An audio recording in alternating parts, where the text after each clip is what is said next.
Imaginen por un momento que están en Milwaukee, Wisconsin, en julio de 1991. Son las 2 de la madrugada y un joven semidesnudo corre desesperado por la calle, sangrando, gritando pidiendo ayuda. 3 mujeres llaman a la policía. Cuando los oficiales llegan, un hombre rubio, de apariencia tranquila y voz calmada, les explica que todo es un malentendido, que ese joven es su pareja y tuvieron una discusión de pareja. Los policías le creen, escoltan al joven de regreso al apartamento de ese hombre tranquilo y se marchan. Una hora después, ese joven está muerto. El hombre tranquilo es Jeffrey Dahmer, y en su apartamento la policía descubriría días más tarde uno de los escenarios más perturbadores en la historia criminal de Estados Unidos. 7 cráneos, corazones congelados, fotografías que ningún investigador pudo olvidar jamás. Hoy les voy a contar la historia completa del caníbal de Milwaukee, el hombre que durante 13 años cazó, mató y desmembró a 17 personas mientras vivía una vida aparentemente normal. Jeffrey Lionel Dahmer nació el 21 de mayo de 1960 en Milwaukee, Wisconsin. Sus primeros años parecían normales, incluso felices. Su padre, Lionel Dahmer, era un estudiante de química que luego se convertiría en analista de investigación. Su madre, Joyce, era una instructora de máquinas de escribir. Pero detrás de esa fachada de familia estadounidense promedio, había grietas profundas que nadie quiso ver a tiempo. Joyce sufría de ansiedad severa y depresión. Durante su embarazo con Jeffrey, tomaba hasta 26 pastillas diferentes recetadas por médicos. Lionel estaba absorto en sus estudios, ausente emocionalmente. El pequeño Jeffrey crecía en un ambiente donde el afecto era escaso y la tensión era constante. Cuando Jeffrey tenía 4 años, su padre tuvo que extraer algunos huesos de animales pequeños que habían muerto debajo de su casa. El niño quedó fascinado. Observaba con una curiosidad inusual cómo su padre limpiaba y manipulaba esos huesos.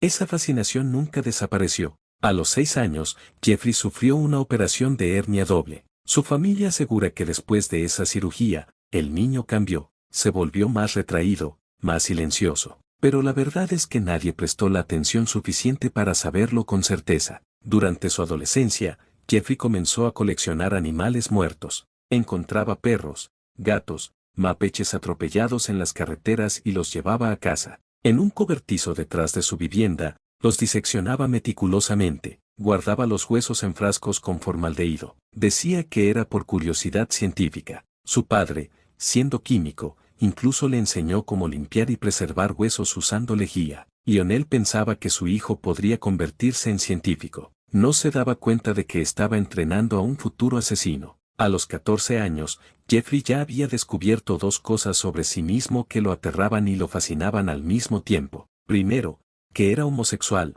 algo impensable de admitir en el ambiente conservador de Ohio en los años 70. Segundo, que tenía fantasías sexuales violentas donde mezclaba el deseo con la dominación total, con la muerte. Comenzó a beber alcohol compulsivamente para silenciar esos pensamientos. En la escuela secundaria, era conocido como un payaso de clase, siempre haciendo bromas extrañas, imitando ataques epilépticos o personas con discapacidad para hacer reír a sus compañeros. Pero detrás de esa máscara de bromista, estaba un joven completamente aislado, sin amigos reales, consumido por fantasías que crecían cada día más oscuras. En 1978, Jeffrey se graduó de la preparatoria. Sus padres estaban en proceso de divorcio. Su madre se mudó llevándose a su hermano menor, David. Su padre se fue a vivir con una nueva pareja. Jeffrey quedó solo en la casa familiar. Tenía 18 años, estaba completamente solo, bebía desde la mañana hasta la noche, y sus fantasías habían alcanzado un punto insostenible. Necesitaba actuar. El 18 de junio de 1978, apenas 3 semanas después de su graduación, Jeffrey cometió su primer asesinato. Conducía por la carretera cuando vio a un joven haciendo autostop. Se llamaba Steven Hicks, tenía 19 años y regresaba de un concierto de rock. Jeffrey lo invitó a su casa para beber cerveza y escuchar música. Steven aceptó. Pasaron varias horas bebiendo. Cuando Steven dijo que tenía que irse, algo dentro de Jeffrey se rompió. No quería que se fuera. No podía permitir que se fuera. Tomó una pesa y golpeó a Steven en la cabeza. 1, 2, 3 veces. Steven cayó al suelo. Jeffrey lo estranguló hasta asegurarse de que estaba muerto. Luego vino el pánico. Jeffrey arrastró el cuerpo al sótano. Durante los siguientes días,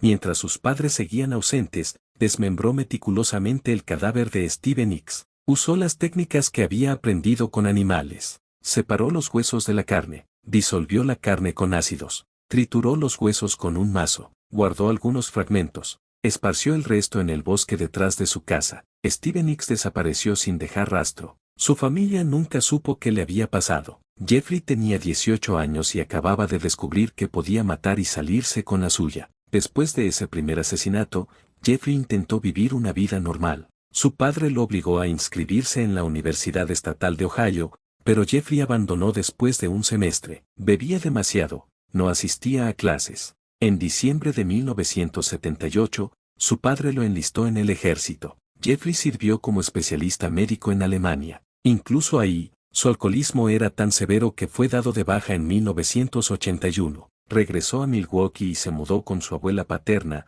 Catherine Domer, quien vivía en West Allis, un suburbio tranquilo. Catherine era una mujer religiosa, estricta pero cariñosa. Intentó ayudar a su nieto a enderezar su vida. Durante 6 años, de 1981 a 1987, Jeffrey vivió con su abuela. Consiguió trabajo en una fábrica de chocolate, la Ambrosio Chocolate Company. Era un empleado puntual, callado, sin problemas. Pero por las noches, Jeffrey frecuentaba bares gay en Milwaukee. Ahí experimentaba con su sexualidad, pero también con su necesidad de control. En 1982, fue arrestado por exposición indecente en una feria estatal. En 1986, lo arrestaron nuevamente por masturbarse en público frente a 2 niños de 12 años. Recibió 1 año de libertad condicional. Las señales de advertencia estaban ahí, pero nadie las conectó. Durante esos años con su abuela, Jeffrey mantuvo sus impulsos bajo control parcialmente, pero la presión interna crecía. Las fantasías regresaban con más fuerza. En septiembre de 1987,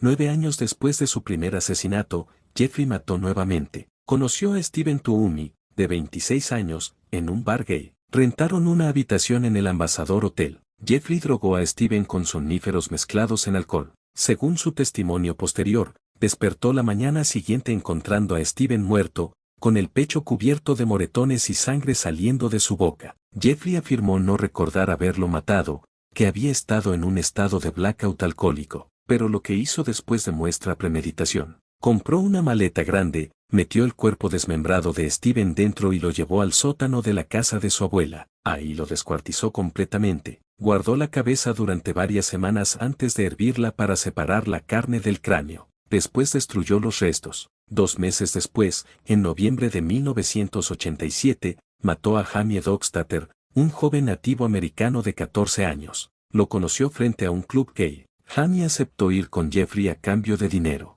Jeffrey lo drogó, lo estranguló, desmembró su cuerpo en el sótano de su abuela y destruyó los restos de la misma manera. En marzo de 1988, asesinó a Richard Guerrero, de 23 años, siguiendo el mismo patrón: drogar, estrangular, desmembrar, destruir. La abuela de Jeffrey comenzaba a sospechar que algo andaba mal. Encontraba manchas extrañas en el sótano, olores químicos fuertes, cajas selladas que Jeffrey decía contener material de trabajo. Le pidió que se mudara. En septiembre de 1988, Jeffrey rentó un apartamento en el lado oeste de Milwaukee. Apenas 24 horas después de mudarse, ofreció a un joven de 13 años dinero para posar para fotografías. Lo llevó a su apartamento, le dio una bebida con drogas. El niño logró escapar y llamó a la policía. Jeffrey fue arrestado, pero la fianza se fijó en solo $1,000. Su padre pagó y Jeffrey quedó en libertad esperando juicio. Durante ese periodo esperando juicio,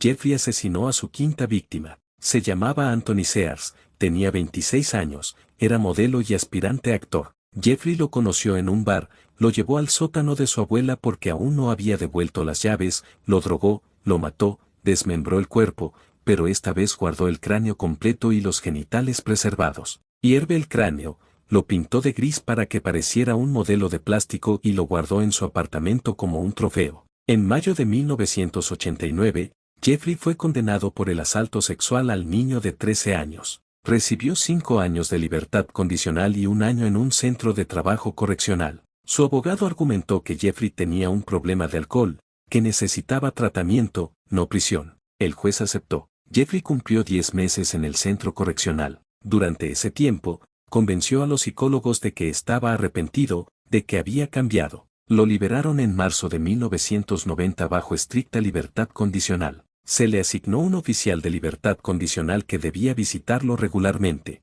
Jeffrey rentó el apartamento 213 en el edificio Oxford Apartments, en North 25th Street, Milwaukee. Era un edificio de mala reputación, con muchos apartamentos vacíos, en un vecindario de bajos recursos predominantemente afroamericano. Consiguió trabajo en otra fábrica de chocolate. A los ojos de todos, estaba rehabilitándose, pero la realidad era completamente diferente. Durante los siguientes 15 meses, Jeffrey Dahmer mató a 12 personas. Su apartamento se convirtió en una cámara de horrores. Ahora vamos a hacer una pausa breve en esta historia. Si este contenido te está pareciendo interesante, si quieres seguir conociendo historias reales sobre criminología, casos sin resolver y los perfiles psicológicos más fascinantes, te invito a que te suscribas al canal. Cada semana investigamos a fondo estos casos para traerte el análisis más completo. Dale al botón de suscribirse y activa la campanita para no perderte ningún video. Ahora sí, continuemos con la historia de Jeffrey Dahmer,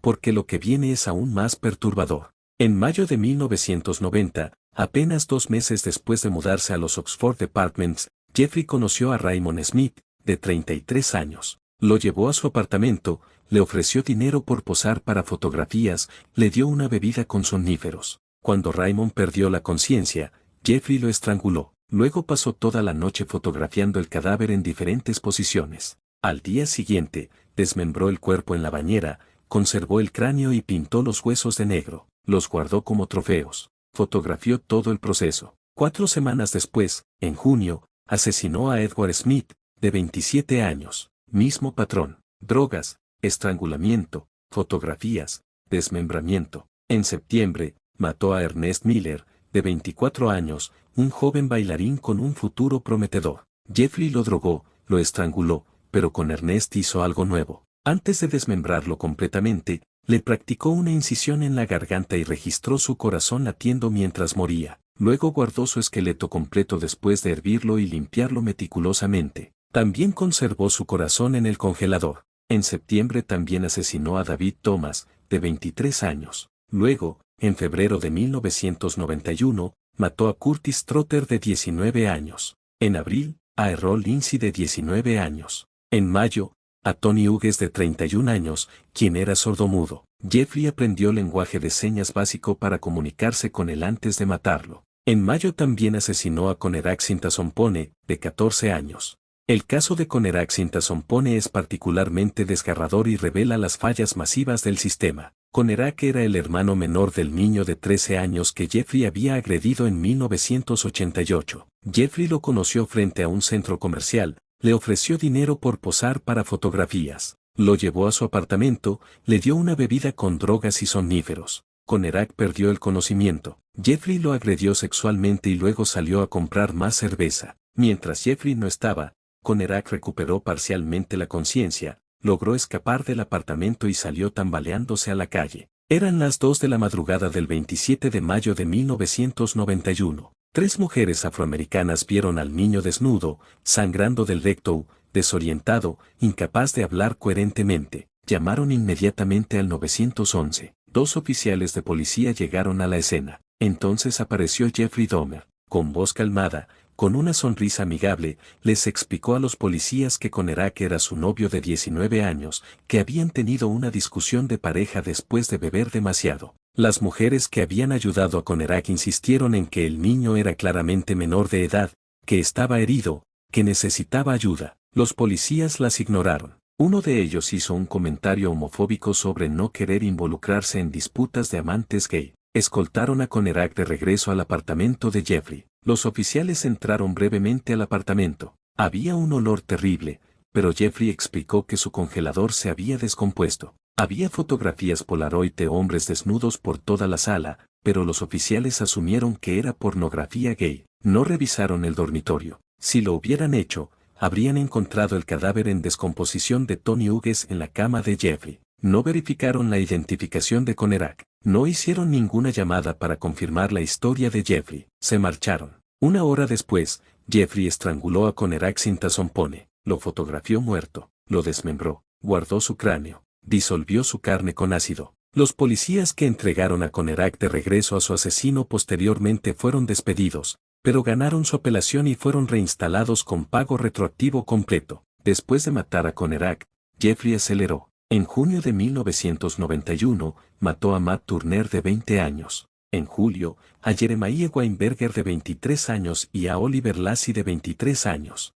El 22 de julio asesinó a su última víctima, Joseph Bradeoff de 25 años. Para ese momento, el apartamento de Jeffrey era una escena indescriptible. Tenía 7 cráneos guardados en cajas en su armario. Fotografías Polaroid de todas las etapas de sus asesinatos organizadas meticulosamente en un álbum. Un congelador lleno de partes de cuerpos, corazones, músculos, órganos genitales. Un barril de 57 galones lleno de ácido con 3 torsos en descomposición. 2 esqueletos completos. Manos y penes guardados en una olla en el refrigerador. Jeffrey había comenzado también a experimentar con crear lo que él llamaba zombies obedientes. Intentó convertir a sus víctimas en esclavos sexuales permanentes mediante lobotomías caseras. Mientras algunas de sus víctimas todavía estaban vivas pero inconscientes por las drogas, perforaba sus cráneos con un taladro manual e inyectaba ácido clorhídrico directamente en sus cerebros. 4 víctimas murieron durante estos experimentos.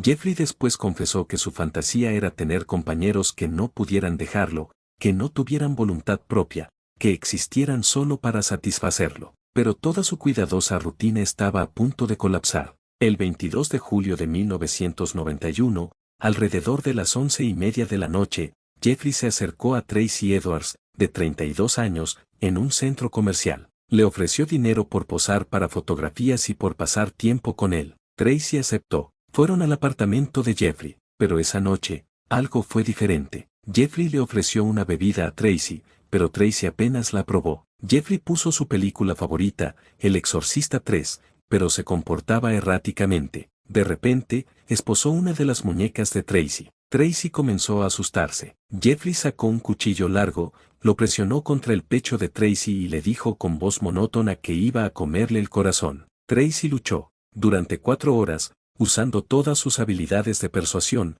logró mantener a Jeffrey hablando. Le dijo que era su amigo, que no había necesidad de violencia. Lentamente, Jeffrey bajó la guardia. Tracy aprovechó un momento de distracción, golpeó a Jeffrey en la cara y corrió hacia la puerta. Con una mano todavía esposada, Tracy salió corriendo del apartamento, bajó las escaleras y se lanzó a la calle. A solo una cuadra de distancia había una autopatrulla con 2 oficiales. Tracy corrió hacia ellos gritando. Los oficiales vieron a un hombre afroamericano con esposas colgando de una muñeca, visiblemente aterrorizado, gritando que alguien había intentado matarlo. Los oficiales le creyeron inmediatamente. Tracy los llevó de regreso al apartamento número 213 de los Oxford Apartments. Tocaron la puerta. Jeffrey Dahmer abrió, tranquilo, sereno. Los oficiales le pidieron la llave de las esposas. Jeffrey se negó. Intentó convencerlos de que todo había sido un malentendido. Uno de los oficiales entró al apartamento para buscar las llaves.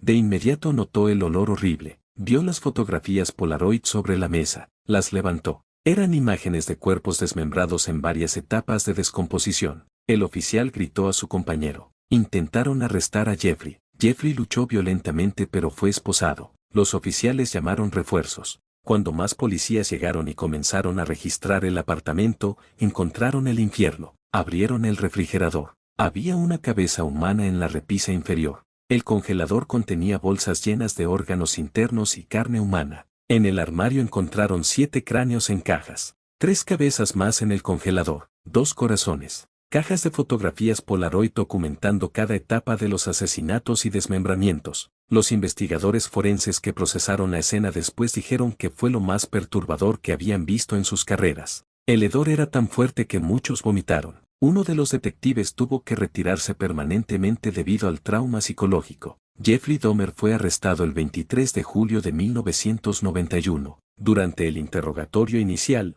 confesó todo. Habló durante horas con una voz monótona, sin emoción, describiendo cada asesinato en detalle. No mostró remordimiento, solo una extraña necesidad de explicar su proceso. Confesó haber asesinado a 17 hombres y niños entre 1978 y 1991. Explicó cómo los seleccionaba, cómo los drogaba, cómo los mataba, cómo los desmembraba. Admitió haber tenido relaciones sexuales con los cadáveres. Confesó haber cocinado y comido partes de al menos 5 víctimas. Dijo que las partes que conservaba eran para tener compañía, para que las personas que le habían gustado nunca lo abandonaran realmente. El juicio de Jeffrey Dahmer comenzó el 30 de enero de 1992. Su defensa no disputó los hechos. Era imposible hacerlo dada la evidencia abrumadora. En cambio, argumentaron que Jeffrey estaba legalmente loco, que no podía distinguir entre el bien y el mal debido a enfermedades mentales. Presentaron psiquiatras que diagnosticaron a Jeffrey con trastorno de personalidad limítrofe, esquizotipia,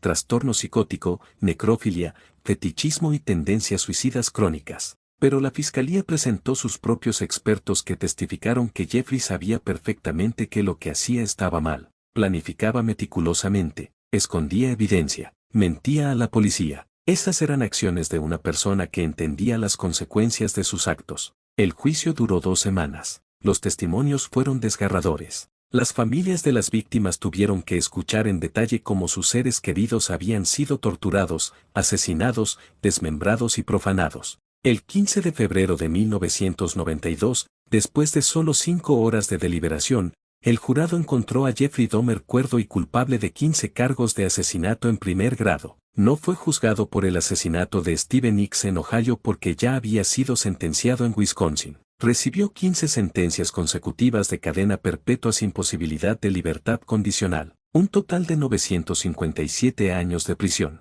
Jeffrey fue enviado al Centro Correccional de Columbia en Portage, Wisconsin. Inicialmente estuvo en confinamiento solitario por su seguridad, pero solicitó ser trasladado a la población general. Decía que quería ser castigado, que merecía lo que le pasara. En julio de 1994, fue transferido junto con otros prisioneros a un detalle de trabajo donde limpiaban baños y gimnasio de la prisión. El 28 de noviembre de 1994, Jeffrey estaba trabajando sin supervisión en el baño junto con 2 otros prisioneros, Jesse Anderson y Christopher Scarver. Christopher Scarver era un hombre con esquizofrenia que había asesinado a su supervisor de entrenamiento laboral en 1990. Estaba cumpliendo cadena perpetua. Scarver después declaró que había sido perturbado por los crímenes de Dahmer, que Jeffrey hacía bromas sobre sus asesinatos usando catsup para formar partes de cuerpos con su comida en el comedor. Esa mañana, mientras limpiaban el baño, Scarver tomó una barra de metal de 20 pulgadas de un cuarto de pesa cercano. Golpeó a Jeffrey en la cabeza y la cara repetidamente, luego atacó también a Jesse Anderson. Dejó a ambos hombres gravemente heridos y se alejó.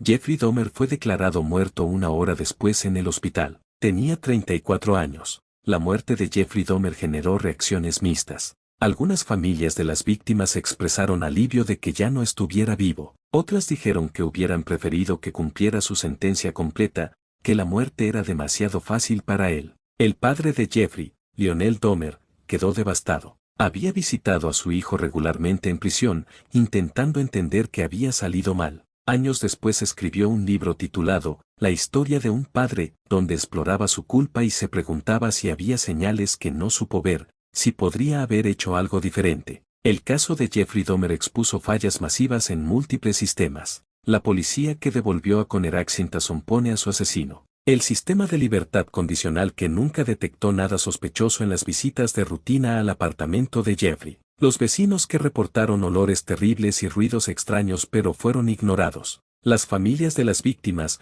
en su mayoría afroamericanas y latinas de bajos recursos, cuyos reportes de personas desaparecidas no recibieron la atención necesaria. Hubo acusaciones fundadas de racismo, homofobia y clasismo en cómo se manejó el caso antes de que Jeffrey fuera arrestado. Después de la muerte de Jeffrey, su cerebro fue preservado para estudio científico, aunque nunca se encontraron anormalidades físicas que explicaran su comportamiento. Las pertenencias y evidencias de sus crímenes fueron destruidas por orden judicial en 1996 después de que la ciudad de Milwaukee votara para prevenir que fueran vendidas o exhibidas. Las familias de las víctimas recibieron compensación económica de un fondo de víctimas, aunque ninguna cantidad de dinero podría reparar el daño. ¿Qué podemos aprender del caso de Jeffrey Dahmer? Los psicólogos que lo estudiaron identificaron varios factores contribuyentes. Primero, un ambiente familiar disfuncional durante años formativos críticos. Segundo, el desarrollo temprano de fantasías violentas sin intervención. Tercero,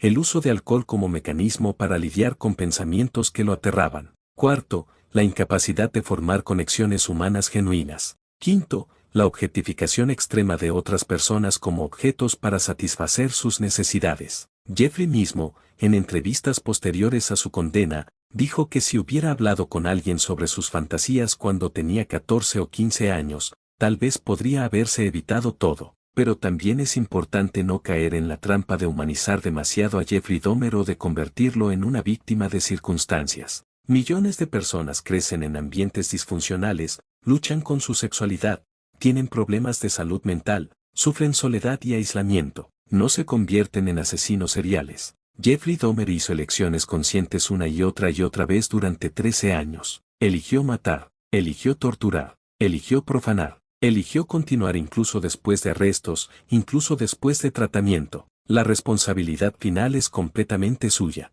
El legado de Jeffrey Dahmer es complejo y oscuro. Su caso ha sido estudiado extensivamente en criminología, psicología forense y estudios sobre violencia sexual. Ha inspirado innumerables libros, documentales, películas y series de televisión. Algunos críticos argumentan que esta atención mediática glorifica sus crímenes o satisface un morbo insano del público. Otros defienden que entender casos extremos como este es necesario para identificar señales de advertencia temprana, para mejorar sistemas de prevención, para honrar a las víctimas recordando lo que les pasó. Las 17 víctimas confirmadas de Jeffrey Dahmer fueron Steven Hicks, Steven Tuomi, Jamie Dockstader, Richard Guerrero, Anthony Sears, Raymond Smith, Edward Smith, Ernest Miller, David Thomas, Curtis Trotter, Errol Lindsay, Tony Hughes, Conner Axington-Pone, Matt Turner, Jeremiah Weinberger, Oliver Lacy y Joseph Bradeoft. Eran hijos, hermanos, amigos.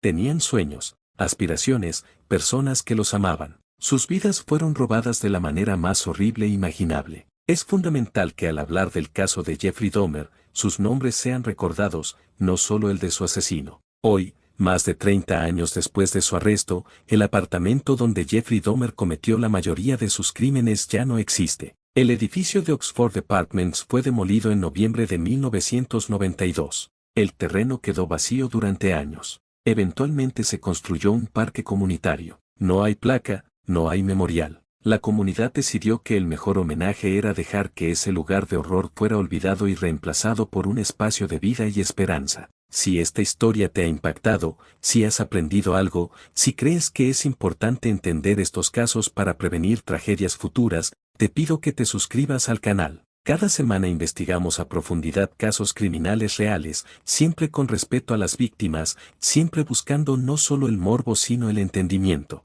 Comparte este video con alguien que pueda estar interesado. Deja un comentario con tus reflexiones. Y recuerda, el conocimiento de la oscuridad no nos hace oscuros, nos hace más capaces de proteger la luz. La historia de Jeffrey Dahmer es un recordatorio brutal de que el mal absoluto existe, pero también es un recordatorio de que los sistemas fallan, que las señales de advertencia se ignoran con consecuencias terribles, que el racismo y la marginación pueden tener resultados mortales, y que la intervención temprana en problemas de salud mental puede salvar vidas. No podemos cambiar el pasado, no podemos devolver a esas 17 personas a sus familias, pero podemos aprender, podemos hacer mejor las cosas, podemos asegurarnos de que sus muertes no fueron completamente en vano. Gracias por acompañarme en esta investigación. Nos vemos en el próximo video.